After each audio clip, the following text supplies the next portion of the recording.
রহমত। আপনি যখন মসজিদে প্রবেশ করেন বলেন না আল্লাহুম্মা ফতাহলি আবওয়াবা রাহমাতিক, নাকি না কি বলে ঢুকছেন আপনারা? আল্লাহুম্মা ফতাহলি আবওয়াবা রাহমাতিক, তার মানে কি হে আল্লাহ খুলে দাও তোমার রহমতের দরজাসমূহ, বলেন না সুবহানাল্লাহ। যখন আপনি বাইরে হয়ে যান তখন কি বলেন? আল্লাহুম্মা ইন্নী আসআলুকা মিন ফাদলিক। এটা তো আপনি বলতেছেন আল্লাহর কাছে যে আল্লাহ আপনার কাছে আমি আপনার অনুগ্রহ চাই। তার মানে কি বাহিরে গেলেও যেন হালাল হারাম বেশি মেনে চলার তৌফিক দান করেন। তার মানে কি মানে আমি হালাল পন্থায় যেন চলতে পারি, এটা আপনি আল্লাহর কাছে চাই নিচ্ছেন, অনুগ্রহ চাচ্ছেন, তাই না? অনেক তো বাংলায় জানে না, এই খালি পড়া, খালি কিছু মতো খালি। আমরা সবসময় কার শুকরিয়া আদায় করব? আল্লাহ তাআলা সবসময় শুকরিয়া আদায় করব। যেখানে থাকবো হর হালমে সব জায়গায় কি করব? সব জায়গায় আল্লাহ তাআলার শুকরিয়া আদায় করব। যে ব্যক্তি বেশি বেশি শুকরিয়া আদায় করে সে ব্যক্তি আল্লাহ তাআলা বেশি বেশি কি পায়? নিয়ামত পায়। বলেন আপনারা কি পায়? নিয়ামত পায়। নিয়ামত পায় না কি পায়? নিয়ামত পায়। এই নিয়ামত পাইতে গেলে বেশি বেশি করে কার শুকরিয়া আদায় করতে হবে? আল্লাহ তাআলার শুকরিয়া।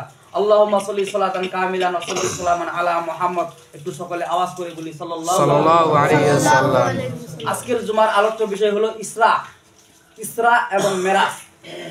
মেরাজের আলোচনা অনেক লম্বা। ইসরা শব্দটা হলো ভ্রমণকারী। ইসরা শব্দটা কি? ভ্রমণ করাকারী। মানে বিশ্বনবীজি মসজিদুল হারাম থেকে বাইতুল মুকাদ্দাস পর্যন্ত যখন বিশ্বনবীজি অতিক্রম করছিলেন, এটাকে বলা হয় ইসরা, মানে রাত্রে এক ভ্রমণকারী। আর বাইতুল মুকাদ্দাস থেকে সিদরাতুল মুনতাহা যখন ভ্রমণ করে ওটাকে বলা হয় মেরাজ। কি বলা হয় বলেন আপনারা? মেরাজ। মিরাজ শব্দ হলো দিদার। এই যে তোফাজ্জলের একটা গান আছে না, হ্যাঁ কি গান বলেন দেখি? হ্যাঁ তোফাজ্জল যে একটা গান বলে, নামাজিরা নামাজ হলো মেরাজ শরীফ, নামাজিরা না কি আপনারা শুনলেন নাকি এরকম গান? নামাজ হলো মেরাজ শরীফ, নামাজিরা নয় যে গরিব। সুবহানাল্লাহ। নামাজিরা গরিব না। মেরাজ মানে কি? দিদার লাভ করে, আল্লাহ তাআলা দিদার লাভ করে। নামাজি যারা নামাজ পড়ে তারা আল্লাহ তাআলা নৈকট্য লাভ করে বলে সুবহানাল্লাহ। আল্লাহ বলেন ওয়াসজুদু ওয়াকতারিব, সিজদা করো নিকট হও, সিজদা করো।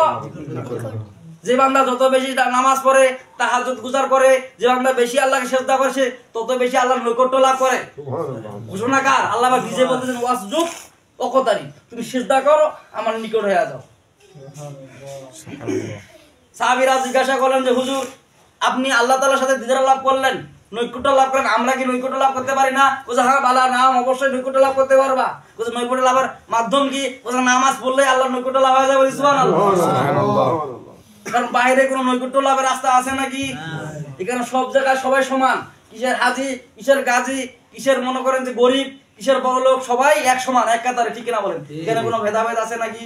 কোনো ভেদাভেদ নাই। কিন্তু বাইরে গেলে ভেদাভেদ আছে। তুই মোরে চিনো, কোজে কেরা, কোজে মুই অমুকের নেতা।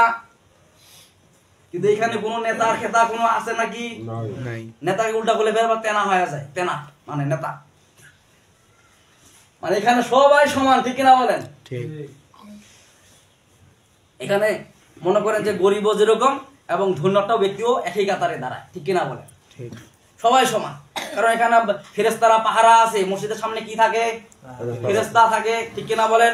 মসজিদের সামনে কি থাকে? তে মসজিদুল হারাম এবং মসজিদুল হারাম থেকে মসজিদুল আকসা, এটা ফিলিস্তিনের মধ্যে আছে। মসজিদুল আকসা বলা হয় কাকে? ওটা আমাদের প্রথম কিবলা ছিল মসজিদুল আকসা।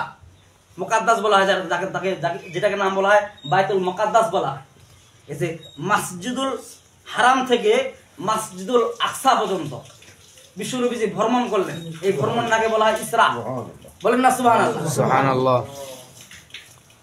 আর মসজিদুল আকসা থেকে সিদরাতুল মুনতাহা ভ্রমণ করছিলেন আল্লাহ রাসূল। এটাকে বলা হয় কি বলেন দেখি? বলেন বলেন কথা বলেন।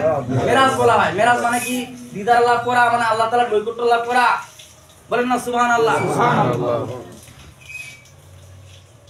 মসজিদুল হারাম থেকে মসজিদুল হারাম কেন বলা হয়? হারাম বল শব্দ তো কি বলেন দেখি? নিষিদ্ধ। হারাম শব্দ তো নিষিদ্ধ না, মসজিদুল হারাম বলা হয়। মসজিদুল হারাম যেখানে নিষিদ্ধ বলা হলো, কি কারণে বলা হলো বলেন দেখি? মুফাসসিরগণ ব্যাখ্যা লিখছেন মসজিদুল হারামকে এই জন্য বলা হয় যে মসজিদুল হারামের মধ্যে এই যে দাজ্জাল যে আসবে, দাজ্জাল ঢুকতে পারবে না, সব জায়গায় প্রবেশ করতে পারবে কিন্তু মসজিদুল হারামের মধ্যে পারবে না, ঢুকতে পারবে না। মানে ওর জন্য নিষিদ্ধ ঘোষণা করা হলো। আল্লাহু আকবার। ফেরেশতারা চতুর্দিকে মনে করেন যে আছে, ফেরেশতারা ওরা পাহারাদার আছে, ঢুকতে দেবে না। এবং মসজিদুল হারামের উপরে ছাদ নাই, একটা পশু পাখি যেতে পারে না, ভূমিকম্প হবে না, কারণ মসজিদুল হারাম এটা। আল্লাহু আকবার, মানে নিষিদ্ধ ঘোষণা করলো, নিষিদ্ধ ঘোষণা করা হলো, এখানে কোনো খারাপ জিনিস চলবে না এবং কি ভূমিকম্প হবে না। আল্লাহু আকবার। আমাদের এতে ভূমিকম্প যদি খালি 4 সেকেন্ড 5 সেকেন্ড হয়, সবকিছু নড়াচড়া, ঠিক কিনা বলে? দোকানে মসজিদুল হারামের মধ্যে এই জন্য বলা হয়েছে যে মসজিদুল হারাম মানে এটা নিষিদ্ধ ঘোষণা করা হলো কাদের জন্য? দাজ্জালের জন্য। দাজ্জালকে চিনতে পারবে কারা বলেন দেখি? যারা মুমিন বান্দা তারা দাজ্জালকে চিনতে পারবে, আর যারা মুমিন বান্দা না তারা দাজ্জালকে চিনতে পারবে দুইটার নয়, কারণ না চিনতেই পারবে না।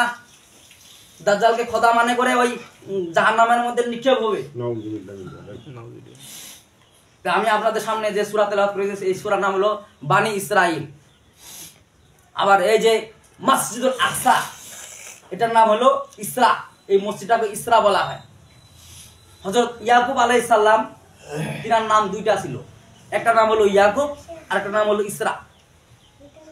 বানি ইসরাইল শব্দের অর্থ হলো ইহুদি জাতি। কি জাতি? ইহুদি জাতি। আর ইয়াকুব আলাইহিস সালামের জন্মস্থান হলো ফিলিস্তিনের মধ্যে। মুফাসসিরগণ ব্যাখ্যা লিখছে এইভাবে যে 1000 সালে হযরত ইয়াকুব আলাইহিস সালাম সেই মসজিদকে নির্মাণ করেন বলে সুবহানাল্লাহ। বিশ্বনবীজি এই যে মেরাজের রজনীতে ইসরার রাত্রে বিশ্বনবীজি ভ্রমণ করলেন রাত্রে মসজিদুল হারাম থেকে মসজিদুল আকসা মানে ফিলিস্তিনের মসজিদে ভ্রমণ করলেন। ভ্রমণ করার পরে রাতের কিছু অংশ, পুরো রাতের মধ্যে না, রাতের কিছু অংশের মধ্যে ভ্রমণ করলেন। এই ভ্রমণ করার পরে বিশ্বনবীজি ফজরের নামাজের পরে দরজ দিচ্ছেন, সাহাবীদেরকে বলতেছেন, হে আমার সাহাবীরা, আমি মসজিদুল হারাম থেকে মসজিদুল আকসা ভ্রমণ করেছি, বলেন না সুবহানাল্লাহ। সুবহানাল্লাহ। এবার সর্বনাশ, আবু জেহেল উতবা সাহেবেরা কয়, কি রে এটা আবার কেমন, এটা গাজাগরি কথা কাতরা কয়েছে। তাদের কিছু অংশের মধ্যে মসজিদুল হারাম থেকে ফিলিস্তিনের মসজিদুল আকসা ভ্রমণ করলো, এটা কেমন?